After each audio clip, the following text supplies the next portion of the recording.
가을 우체국 앞에서 그대를 기다리다 노란 늦가을 낙엽과 감성을 느끼게 하는 요즘인데요. 쓸쓸하긴 하지만 즐거운 연말이 다가오기 때문에 반가운 때가 아닌가 생각도 듭니다. 네, 하지만 코로나19 위중증 환자가 급증하면서 일상 회복이 중단될지 모를 위기에 놓여 있습니다. 이처럼 어렵게 시작한 일상 회복의 여정이 여기에서 멈추기를 바라는 이는 아무도 없을 겁니다. 연말 사적 모임과 다중 이용시설 이용이 늘고 있는 상황에서 마스크 착용과 방역수칙 준수로 예정된 일상 회복을 지켜야겠습니다. 헬로티비 뉴스 힘차게 시작합니다. 코로나19 사태 이후 중소상공인들의 라이브 커머스 진출이 늘고 있습니다. 상품 기획부터 판매 그리고 방송까지 행정이 지원에 나서면서 참여하는 업체들의 반응도 좋습니다. 10불 0시 기준 부산에서 77명이 코로나19 신규 확진 판정을 받았습니다. 요양병원 등 어르신 관련 시설의 집단 감염이 이어지자 부산시는 이들 시설의 접촉 면회를 잠정 중단하기로 했습니다. 박형준 부산시장이 2030 부산 세계박람회 정부 유치지원위원회 첫 회의에 참석해 엑스포 성공 개최를 위한 범정부 차원의 적극적인 지원을 요청했습니다. 19일 새벽 음주운전 차량이 중앙선을 넘어 택시 2대를 잇따라 들이받았습니다. 이 사고로 택시 승객 5명이 병원으로 옮겨졌습니다.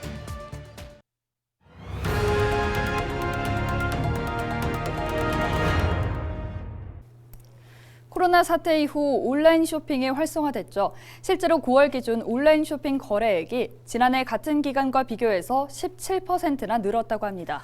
여기에 발맞춰 중소상공인들도 비대면 판매 전략을 고심하고 있는데 사실 상품을 판매하는 입장에서 상품 기획부터 판매 그리고 방송까지 준비해야 하는 실시간 소통 판매 방송 진입이 참 쉽지만은 않을 것 같아요. 네, 그렇습니다. 그래서 부산시가 이런 어려움을 겪는 우수한 중소기업들이 이 실시간 소통 판매 방송을 제작할 수 있도록 지원하는 사업을 추진하고 있습니다. 실제 참여하는 업체들의 호응도 높다고 하는데요. 차선영 기자가 보도합니다. 실시간으로 소통 판매하는 방송을 시작하기 전 음식을 보기 좋게 준비하고 상품이 잘 보이도록 카메라의 각도도 꼼꼼히 확인합니다. 오늘 방송의 주인공은 고등어와 삼치, 가자미입니다. 부산시와 부산경제진흥원은 지역 내 우수한 중소기업들이 제품을 실시간 소통하는 방송을 통해 판매할 수 있도록 팔을 걷어 붙였습니다. 올해 9월 기준 온라인 쇼핑 거래액이 전년 동월 대비 17% 증가했고 온라인 쇼핑 거래액 중 모바일 거래액이 72%를 차지한 것으로 나타나면서 시가 지역 중소상인들의 비대면 판로 개척을 할 수 있도록 지원하는 겁니다. 온라인 판매 지원 사업의 선정 후 실제 방송 제작에 참여한 업체들의 반응도 좋습니다.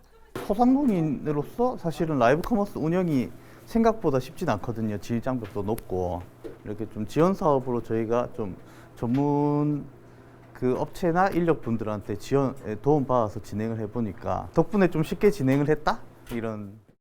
2년 동안 코로나 감염 사태가 이어지면서 지역 경제 핵심 축인 소상공인들의 어려움이 큰 상황. 부산시는 내년에도 우수한 지역 중소기업을 발굴해 온라인 시장 진출과 판매 역량을 높일 수 있도록 지원할 계획입니다. 라이브 커머스를 올해 처음으로 부산시에서 도입하였습니다. 이러한 새로운 판매 방식인 라이브 커머스의 실적과 효과를 면밀히 분석하여 내년에 확대 방안을 적극 검토하겠습니다. 판매자와 소비자가 실시간으로 제품에 대해 소통하며 누구나 판매와 구매에 나설 수 있는 라이브 커머스, 인터넷 실시간 소통 판매에 TV를 연계하는 등 이번에 지원 사업을 통해 선정된 제품들이 더 많이 판매될 수 있도록 판매 전략도 진화하는 모습입니다. 헬로티비 뉴스 차선영입니다. 코로나19로 중소기업이나 소상공인들이 힘들다는 이야기는 많이 해왔었는데 이런 소식은 참 반가운 것 같아요. 네, 맞아요. 이 어려움 속에서도 좌절하지 않고 또 다른 시장을 개척하는 모습이 참 보기 좋은 것 같습니다. 사실 중소기업이 우리 경제 핵심 축이고 또 버팀목이잖아요. 네, 맞습니다. 그래서 더더욱 이런 지원 사업들이 필요할 것 같습니다. 네, 중소기업들 그리고 중소상공인들 저희 헬로티비 뉴스도 응원하겠습니다. 계속해서 지방선거 누가 뛸까 기획보도 이어갑니다. 헬로티비 뉴스에서는 지방선거 출마가 점쳐지는 사람들이 누가 있는지 짚어보는 연속 보도를 하고 있습니다. 지방선거 누가 뛸까? 이번 시간에는 인구 4만 명, 부산 초미니 지자체 중구청장 출마 하마평에 오르고 있는 인물들을 알아봅니다. 먼저 더불어민주당에서는 김시형 중구의회 의원이 출마를 고심하고 있습니다. 김 의원은 중구에서 최초의 민주당 재선 구의원이자 지난 지방선거에서 1나공천을 받고도 당선됐습니다. 지역 맞춤형 조례지점으로 다수 대회 수상을 하기도 했습니다. 전임 중구청장 퇴진으로 치러진 중구청장 재보궐선거에서 고배를 마셨지만 다시 한번 구청장 탈환에 도전할 가능성이 높아 보입니다. 부산시의회 문창무 의원도 구청장 출마를 염두에 두고 있습니다. 문 의원은 기초의원과 광역의원 등의 경력이 있습니다. 특히 시의원 활동을 하며 원도심 중구의 교육 불평등 개선을 여러 차례 요구하기도 했습니다. 최학철 중구의회 의장도 출마를 저울질하고 있습니다. 정치 신인이자 초선 구의원으로 지난 지방선거에 당선된 최 의장. 8대 중구의회 전반기에는 복지도시 위원장직을, 후반기에는 의장직을 맡았습니다.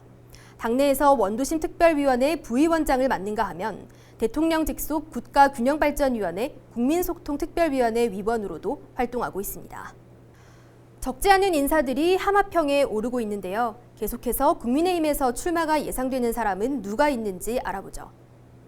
국민의힘에서는 최진봉 현 중구청장의 출마가 유력합니다. 5, 6, 7대 3선 중구의원으로 중구의회 의장을 거쳐 지난 재선거에서 구청장으로 당선됐었죠.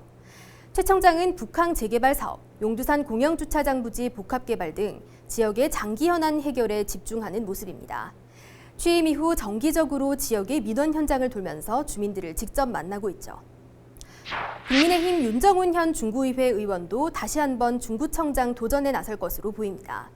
지난 중구청장 재선거 당시 현 최진봉 중구청장과 치른 당내 경선에서 탈락의 고배를 마신 윤 의원. 출마가 거론되는 사람들 중 유일한 40대이기도 합니다. 국민의힘 부산시당 차세대 여성위원회 위원장, 국민의힘 중앙청년위원회 부위원장, 중앙여성위원회 부위원장도 맡고 있습니다. 인구가 적고 면적도 좁은 초미니 지자체 중구지만 해결해야 할 현안은 어느 곳 못지않게 많습니다. 앞으로 남은 6개월, 그 숙제들을 안고 중구를 발전시킬 인물로 누가 나올지 궁금합니다. 헬로티비 뉴스 안수민입니다.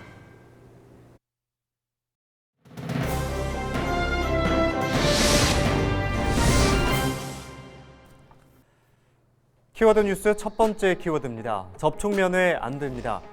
최근 들어서 요양병원 같은 어르신 관련 시설에서 집단 감염이 많이 발생하고 있어서 참 걱정인데요.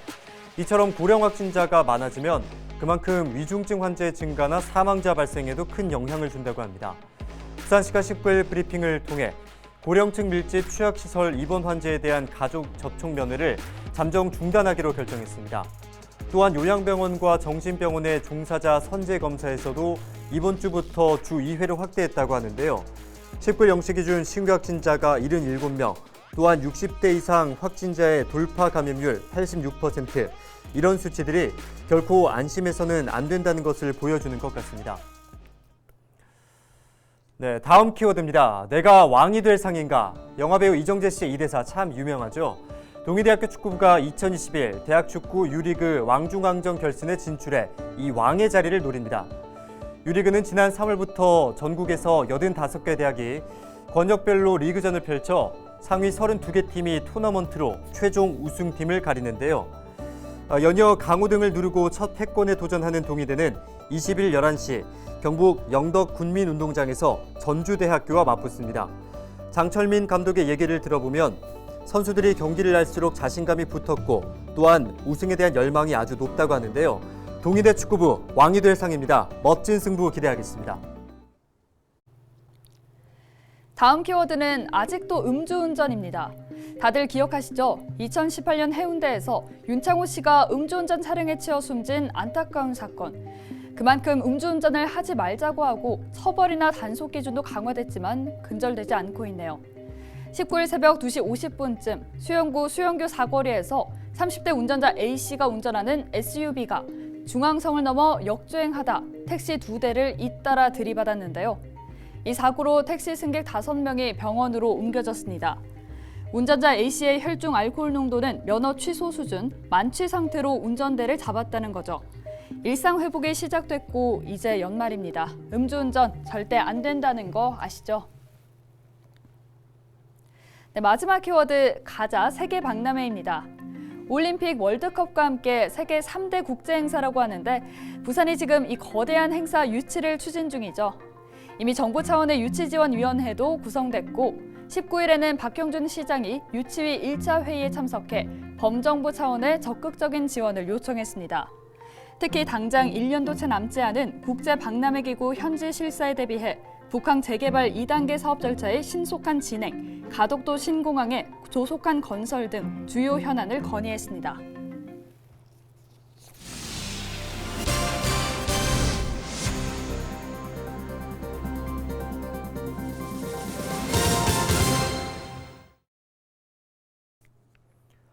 지난해 코로나19로 온라인으로만 개최됐던 부산 전통시장 우수상품 전시회가 올해는 온라인과 TV 홈쇼핑 형태로 병행해 진행됩니다.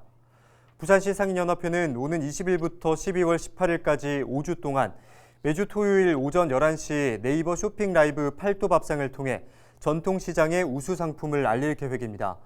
또한 LG 헬로비전 부산 방송에서는 TV 홈쇼핑 형태로도 방송됩니다. 스마트 스토어 싸다 부산을 비롯해 질 좋은 상품을 저렴한 가격에 만날 수 있는 실시간 라이브 커머스, 전통시장 투어 프로그램까지 정성을 다해 소비자 여러분을 맞이할 준비를 하고 있습니다. 김치, 어묵, 참기름, 만두 등 값싸고 맛있는 상품들을 만나보실 수 있으니 부산 시민들이 많은 시청과 이용 바랍니다. 행사 기간 부산을 대표하는 시장 7곳에서 전통시장 이용을 활성화하기 위한 투어 프로그램도 제작돼 LG 헬로비전 지역 채널과 유튜브를 통해 방송될 예정입니다. 동서대학교 소프트웨어 중심대학 사업단이 19일부터 21일까지 해운대 센텀 캠퍼스에서 쇼미더 동서 AI를 개최합니다.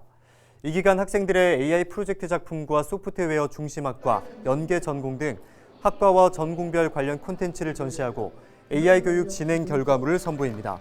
또한 인공지능과 딥러닝 등 특강도 마련되는데요. 20일에는 소프트웨어 융합 놀이캠프가 열려 인공지능과 소프트웨어 기초교육과 함께 교구를 활용한 만들기 체험, 학부모 특강 등이 진행됩니다. 해운대구 공동주택관리지원조례 일부 개정 조례안이 상임위를 통과했습니다. 임말숙 해운대 구의원은 공동주택 관리 지원 사업의 실효성을 높이고 지역 내 노후된 공동주택 주거 환경을 개선하기 위해 이번 조례안을 대표 발의했다고 밝혔습니다. 일부 개정된 조례안은 공동주택 지원 한도를 2천만 원에서 3천만 원으로 증액하고 불필요한 유예 규정을 삭제하는 것을 주요 내용으로 포함했습니다. 기장군이 7,021억 원 규모의 내년 본 예산을 편성해 기장군 의회에 제출했습니다. 기장군의 내년 예산 규모는 올해 본 예산 6,334억 원 대비 687억 원 늘어나 본 예산 규모가 최초로 7천억 원을 넘어섰습니다. 특히 역대 최대 규모의 지방교부세와 조정교부금 등 자체 세입 증가분이 반영됐다는 설명입니다. 군은 내년 확정된 예산안으로 코로나19 적극 대응을 위한 재정과 복지, 안전 분야 지출 확대 등 미래 성장 동력 확보를 위한 다양한 지역 현안 수요를 반영할 계획이라고 밝혔습니다. 이를 통해 일자리 프로젝트와 쉴자리 프로젝트, 제자리 프로젝트 등 민생 현안 사업을 적극 추진할 예정입니다.